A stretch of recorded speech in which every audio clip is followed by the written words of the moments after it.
ஆண்டவராகிய இயேசுவின் நாமத்தில் உங்கள் யாவருக்கும் அன்பின் வாழ்த்துக்கள். பிரியமானவர்களே, வேதம் அறிவோம் என்கிற இந்த நிகழ்ச்சியின் வழியாக உங்களை சந்திப்பதிலே அதிக மகிழ்ச்சி. கடந்த வாரத்துல ஒரு புதிய டாபிக்கோட இந்த நிகழ்ச்சியை நம்ம ஆரம்பிச்சிருக்கிறோம். அதை குறித்து நம்ம இந்த வாரத்திலையும் நம்ம பேச போகிறோம். தொடர்ந்து எங்களோடு கூட நீங்க இணைப்புல இருங்க.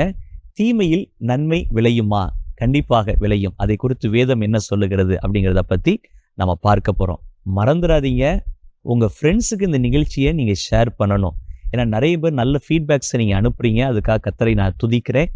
நிறைய பேருக்கு இந்த நிகழ்ச்சி போய் சேர்க்கும் வண்ணமாக உங்களுக்கு தெரிந்த மற்ற நண்பர்களுக்கும் உறவினர்களுக்கும் இந்த நிகழ்ச்சியை கண்டிப்பான முறையில் ஷேர் பண்ணுங்க, லைக் பண்ண மறந்துடாதீங்க. சரி, வாங்க நிகழ்ச்சிக்குள்ள நம்ம கடந்து போவோம். Sister, praise the Lord. Praise the Lord. எப்படி இருக்கிறீங்க? சரி, தீமையில் நன்மை விளையும்.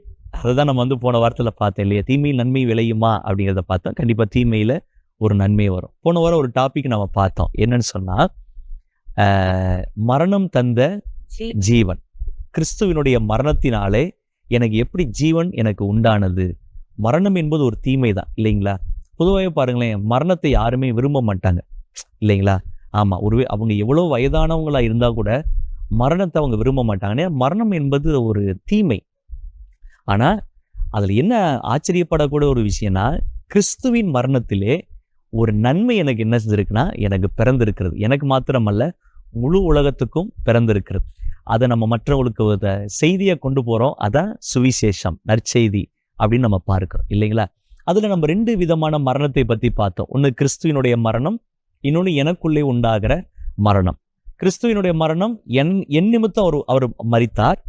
எனக்குள்ளே உண்டாகிற மரணம் என் நிமித்தம் எனக்குள்ளே கொடுக்கப்படுகிற, நான் ஏற்றுக்கொள்ளுகிற மரணமா இருக்குதுன்றதை நம்ம போன வாரத்துல பார்த்தோம் இல்லையா? நான் பாவத்துக்கு மரிக்கணும், நான் சுயத்துக்கு மரித்திருக்கணும், அதே மாதிரி உலகத்துக்கு நான் மரித்திருக்கணும், உலகத்துல ஆசை பாசங்கள் இதுக்கெல்லாம் நான் என்ன செய்யணும், மரிக்கணும். அப்போதான் நான் அந்த நித்திய ஜீவனுக்கு நான் பங்குள்ளவனா மாற முடியும் அப்படிங்கிறத நம்ம பார்த்தோம். அதே மாதிரி இன்னொரு முக்கியமான ஒரு காரியத்தை பார்த்தோம். என்னன்னா, ஒரு ஒப்புரவாகுதல் இல்லையா?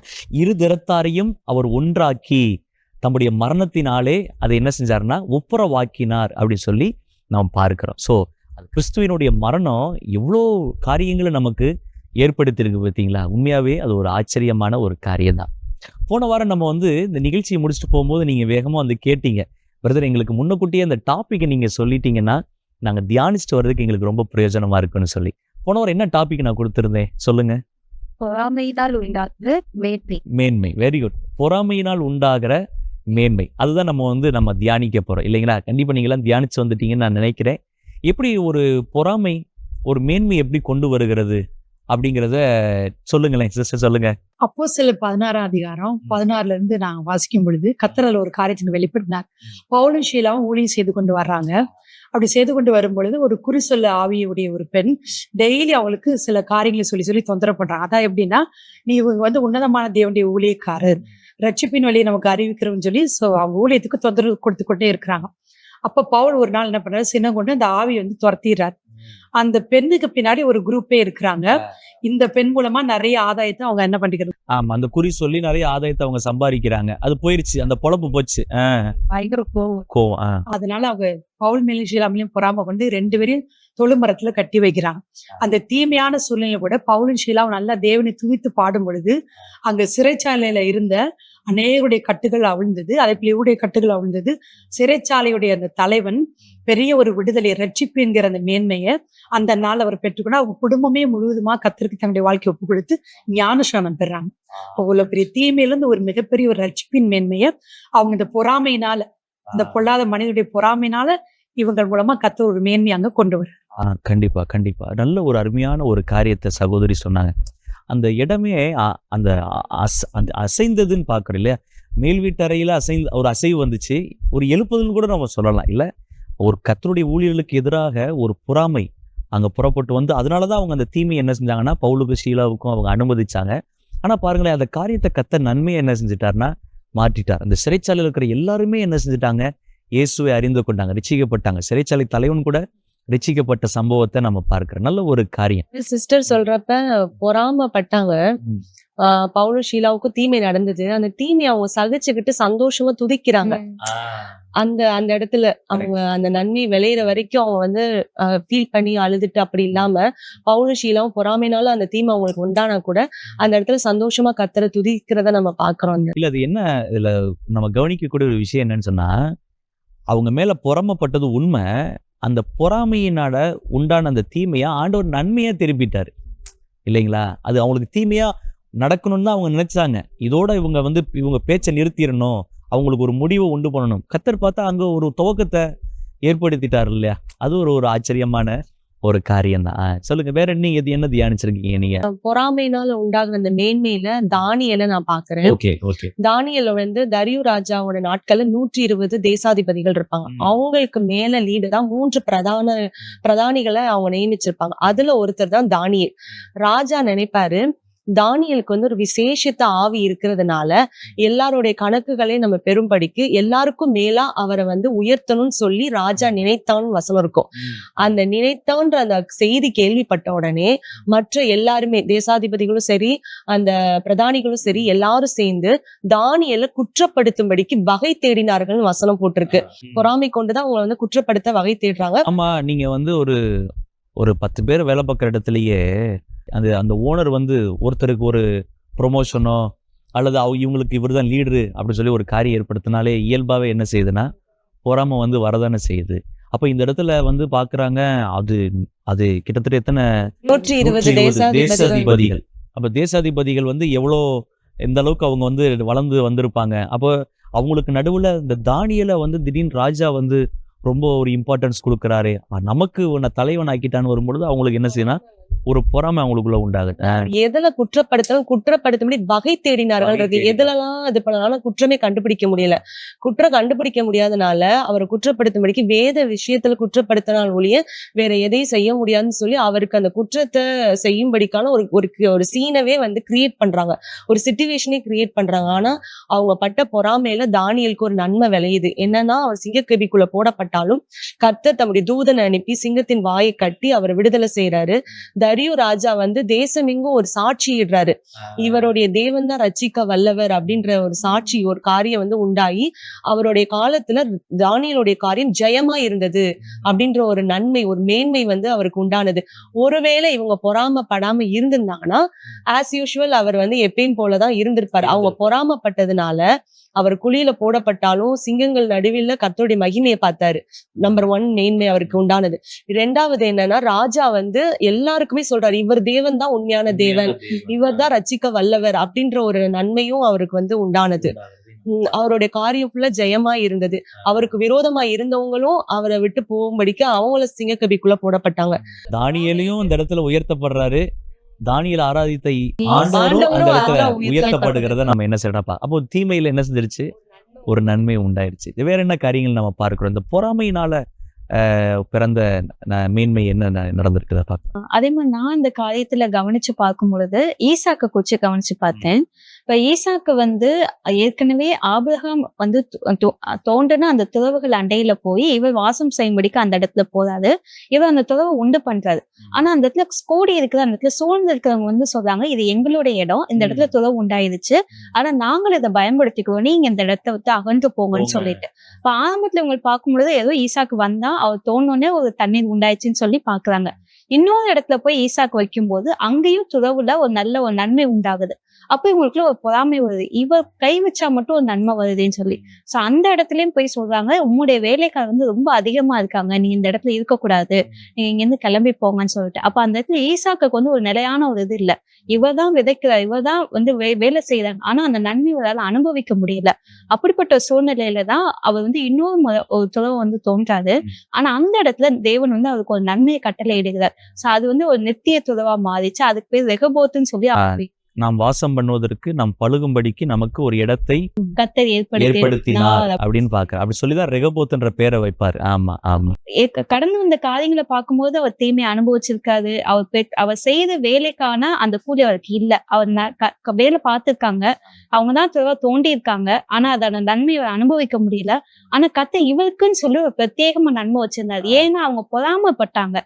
ஒருவேளை அவங்க பொறாமப்படாம விட்டுருந்தாங்கன்னா இவங்க ஏசை கூட நின்று இருக்கும். ஆனா அந்த இடத்துல சொல்லப்படுது, பொழுது ஈசாக்கு சொன்னார், ஏசேக்கும் போயிடுச்சு, சித்தனாவும் இல்ல, இப்ப எனக்கு ரெகபோத் வந்துச்சு அப்படின்னு சொல்லி. அப்ப அந்த அதுக்கப்புறம் அவங்க வந்து எந்த ஒரு வாக்குவாதமும் அவங்க பண்ணல, அவங்க அவரோட வந்து பண்ணல. சமாதானமா வந்து சொல்லி சமாதானமா வந்து அவங்ககிட்ட வந்து சமரசம் பண்ணி உடன்படிக்கை மாதிரி கர்த்தர் கூட உம்மோட கூட செய்துட்டு இருக்கிறாராமேன்னு சொல்லி ஒரு சாட்சி அந்த இடத்துல உண்டாகுறத கரெக்ட் பார்க்க. கரெக்ட். பாருங்களேன், ஒரு தீமை ஒரு நன்மை என்ன செஞ்சிருச்சுன்னா அன்னைக்கு ஈசாக்குடைய வாழ்க்கையில பிறப்பிச்சு. அதுக்கப்புறம் ஈசா கிட்ட யாருமே போய் அவங்க எந்த காரியத்தையும் பத்தி பேசல, பயந்தாங்க. ஒரு தீமையை அனுமதிக்கும்படி புறப்பட்டு வந்தாங்க, பொறாமை கொண்டாங்க. அதுக்கப்புறம் ஈசாக்கு இடத்துல போகவே பயந்துட்டாங்க. ஏன்னா உம்மோடு கர்த்தர் இருக்கிறாராமே, அந்த வார்த்தையை நம்ம பார்க்கிறோம் இல்லைங்களா? ஒரு ஆசீர்வாதம், அந்த இடத்துல ஒரு மேன்மையை கர்த்தர் வந்து. அப்ப சில நேரங்கள்ல பொறாமை வந்து என்ன செஞ்சிடணும், கர்த்தர் நம்ம கூட இருந்து மெயின்லி கரெக்ட், மேன்மை கண்டிப்பா நமக்கு என்ன செய்யணும், நமக்கு வரும். ஆனா அதே நேரத்துல நம்ம மட்டும் இல்ல, வியூவர்ஸ்க்கு நான் சொல்றேன், யாரு மேல என்ன செஞ்சிடக்கூடாது, பொறாமை மட்டும் பற்றக்கூடாது. இப்போ வந்து தானியேல கூட வகை தேடினார்கள் இருக்கு. வகை தேடுறது வந்து ஒரு தெய்வீக சுவாபம் அல்ல. அப்ப நம்ம என்ன மறைச்சிருக்கிறோம் கிறிஸ்துவுக்குள்ள, நான் எந்த விதத்துல மரணம் அடைஞ்சிருக்கிறேன் அப்படிங்கிற கேள்வி நமக்குள்ள உண்டாகுது. அதனால வந்து நம்மளை விட பக்கத்துல இருக்கிறவங்க ஒரு உயர்வு வருது. பொதுவாகவே பார்த்தீங்கன்னா அந்த உயர்வு வரும்போது தான் அவங்களுக்கு வந்து ஒரு பொறாமைன்றது நம்மளை சுற்றி நிறைய சூழ்நிலைகள்ல நமக்கு வரும். தாழ்வில் இருக்கும்போது நம்மளை பற்றி ஏளனமாக பேசுவாங்க, உயர்வு வரும்போது நம்ம மேலே பொறாமை கொள்வாங்க. ஆனாலும் பரவாயில்ல, அப்படி ஒரு சூழ்நிலை ஒருவேளை நமக்கு வந்தால் நம்ம சந்தோஷப்படணும். ஏதோ கர்த்தர் இன்னும் பெரிய ஒரு மேன்மையான காரியத்தை செய்ய போகிறான்றதை பார்க்க. சொல்லுங்க சிஸ்டர், நீங்கள் என்ன காரியங்கள் பொறாமையினால் பிறந்த மேன்மையை பற்றி நீங்கள் பார்க்குறீங்க? நான் பைபிள் வசனத்துல தியானிக்கும் போது கர்த்தர் வந்து எனக்கு சொல்லிக் கொடுத்த வசனங்கள் என்னன்னா, இந்த ஆதியாகமம் இந்த அதிகாரத்துல வந்து யோசேப்பை பத்தி சொல்லி கொடுத்தாங்க. அதாவது தன்னுடைய சொந்த சகோதரனாலே வந்து அந்த அடிமைகள் இடத்துல வந்து அவங்க விச்சு போடப்பட்டாங்க. ஆனா வந்து அவங்க பொறாமை கொண்டதுனால, ஏன்னா அவங்களுடைய அப்பா வந்து யோசேப்புக்கு தான் நல்ல ட்ரெஸ் கொடுக்கவும் இப்படியாக ஒவ்வொரு கொடுப்பாரு, யோசேப்புக்கு மட்டும் ரொம்ப அவரை வந்து கவனிக்கிறதுனால வந்து சகோதரின் நடுவுல வந்து ஒரு பெரிய ஒரு பொறாமை இருந்ததுனால அந்த எகிப்தியத்துல இருந்து அவங்க விச்சு போட்டதுனால கர்த்தரே இந்த இடத்துல முழுவதுமா வந்து யோசேப்பு வந்து பொறுப்படுத்திக்கிட்டாங்க. ஏன்னா கர்த்தர் அவங்க கூட இருந்து அவங்க செய்கிற எல்லா காரியத்தையுமே வந்து கர்த்தர் வாய்க்க பண்ணாங்க. ஆனா அந்த ஒரு விஷயத்துல வந்து சொல்லும் போது, நீ எகிப்து போகிற இடத்துல நீங்க விச்சு போட்டா உங்கள் சகோதரனாகிய யோசேப்பு நான் தான் அப்படின்னு சொல்லி தன் சகோதரன் மத்தியில ஒரு உயர்வா இருக்கும்போது கர்த்தர் அந்த இடத்துல வந்து அவங்களுக்கு வந்து ஒரு உயர்வு அந்த இடத்துல சொல்லும் போது, உங்கள் சகோதரனாகிய யோசேப்பு அப்படி சொல்லாம எகிப்திடத்துல விற்று போட்ட யோசேப்பு நான் தான் அப்படி சொல்லி சொன்னாங்க. ஆனா அவங்க சகோதரர் வந்து இவங்களுக்கு தீமை செய்ய நினைச்சாங்க. ஆனா கர்த்தர் வந்து அந்த இடத்துல வந்து அவங்களுக்கு அந்த தீமையை வந்து நன்மையா பண்ணாங்க. ஏன்னா சகோதரர் வந்து அவ்வளவு பொறாமப்பட்டு அவங்களை வந்து இவங்க வந்து தள்ளி விட்டுறலாம் அப்படின்னு சொல்லி எல்லாம் முயற்சி பண்ணும்போது, ஆனா கர்த்தர் வந்து அவங்க கூட இருந்து அவங்க செய்கிற எல்லா காரியத்தையுமே வாய்க்க பண்ணி அவங்க சகோதரர்களுக்கே இவங்க போஷிக்கும்படிக்கு அப்படி ஒரு பார்வனுக்கு ஒரு பெரிய அந்த இடத்துல ஒரு பெரிய ஒரு பதவியை கொடுத்து கர்த்தர் வந்து அந்த இடத்துல அவங்களுக்கு தீமை வந்து நன்மையா முடியும். அந்த பொறாமையில இருந்து யோசிப்பு கூட தம்முடைய சகோதர இடத்துல ஒரு காரியம் சொல்லுவாருன்னு நினைக்கிறேன். நீங்க எனக்கு வந்து தீமை செய்தீர்கள், நன்மை செய்தார் அப்படி சொல்லலாம். அதுல ரொம்ப ஒரு அது நீங்க இந்த பொறாமைன்னு சொல்லி வரும்பொழுது நம்ம யோசிப்புடைய வாழ்க்கையில நம்ம பார்க்கிறோம். ஆனாலும் பாருங்களேன், யோசிப்பு வந்து தன் சகோதரர்கள் பொறாமை நிமித்தம் ஒரு தீமை செய்தாங்க, ஆனாலும் அவர் அதை மன்னிச்சிட்டாரு. அதான் ஆமா, அவர் சொல்றார் கரெக்ட். கர்த்தர் என்னை இந்த இடத்துல என்னை கொண்டு வந்தார், உங்களுக்கு முன்பாக என்னை இந்த இடத்துக்கு கொண்டு வந்தார் அப்படி சொல்லி ஜனங்களை காக்கும்படிக்கு வந்து அந்த இடத்துல வந்து என்னை வந்து ஆண்டவர் கொண்டு வந்தாங்க, நன்மையாக முடிய பண்ணினான்னு சொல்லி யோசிப்பு இந்த இடத்துல வந்து அந்த ஒரு காரியம் தீமையை கூட அவர் சகித்து கொண்டதை பார்க்கலாம். யோசிப்பை குறிச்சு பார்க்கும்போது பதில் செய்யல, அது சகித்து கொள்ளாது. அந்த தீமைக்கு அவர் பார்த்ததுவான் கிடையாது, ஆனாலும் அதை சகித்து கொள்ளுறத யோசிப்போட சுவாதி சொல்றதுல பார்க்கும் பொழுது எல்லாரோட இதுலயும் வந்து கர்த்தர் கூட இருந்தார். யோசேப்போட கர்த்தர் கூட இருந்தார். தானியேல் வந்து கர்த்தர் கூட இருக்கும்படிக்கு அவர் இருந்தாரு, கர்த்தரும் அவங்க கூட இருந்தாங்க. ஈசா கூட கர்த்தர் கூட இருந்தார், பவுல் சீலாவோட கர்த்தர் கூட இருந்தாங்க. அதனால அவங்க பொறாமை ஆகிய அந்த தீமை அவங்க சேதப்படுத்தாத படிக்கு அந்த பொறாமையை அவங்களுக்கு நன்மையா மாறுபடி கர்த்தர் மாத்திட்டார்.